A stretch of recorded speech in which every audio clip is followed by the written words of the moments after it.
In a quaint town nestled between rolling hills and a shimmering lake lived a young woman named Clara. One day Clara inherited her grandmother's old house, a sprawling Victorian on the edge of town. The house was filled with antiques, each holding a silent story from a bygone era. But it was in the attic, tucked away from prying eyes, that Clara discovered something truly remarkable. One particularly rainy afternoon, as she was exploring the attic, she came across a large wooden chest. The attic was filled with cobwebs and dust motes danced in the faint light filtering through a grimy window. As she lifted the heavy lid, a musty smell wafted out, mingling with the scent of lavender and old paper. Inside, nestled on faded velvet, was an antique mirror. Its frame was ornate, brass curling like twisted vines, but the glass was warped and darkened with age. With bated breath, Clara lifted the cloth.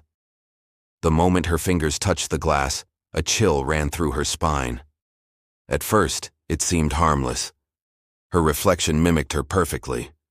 But then, ever so slightly, it began to lag. A fraction of a second late, a corner of its mouth curled when hers didn't. Its eyes were darker, too deep, too empty. That night, Clara awoke to a soft scratching sound. It came from the attic. Heart pounding, she climbed the narrow staircase. The mirror now shimmered as if wet. Faint whispers hissed from the glass. "Come closer. Come closer." Her reflection leaned forward. She stumbled back. Her reflection's hand reached out through the glass. Clara's own hand froze mid-air. She felt cold fingertips brush her skin. Impossible, yet undeniable. She screamed, but the sound didn't leave her throat. Every night the whispers grew louder. Shadows twisted behind the glass, moving independently of her movements. Sometimes when she glanced away, her reflection stayed staring, smiling wider than her own. The air in the attic grew colder, heavier. She began to see things in the mirror that weren't there. A figure crouched behind her reflection, watching, pale, wide-eyed, silent. Desperate, she tried to get rid of the mirror. It wouldn't budge.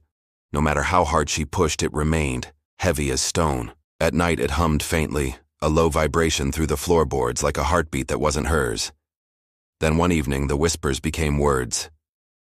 "You belong to me." She turned, but the room was empty.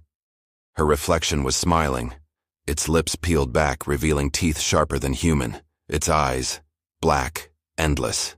And slowly it reached out again. Clara felt herself pulled forward. Her body moved without her consent. Her reflection stepped free of the glass, pale and grinning, while her real body froze. She struggled, but the glass seemed alive, holding her in place. By morning, Clara was gone. The attic was silent. The only evidence of her existence, the mirror, perfectly intact. And in the glass a new reflection, pale and smiling, waiting for the next curious eyes.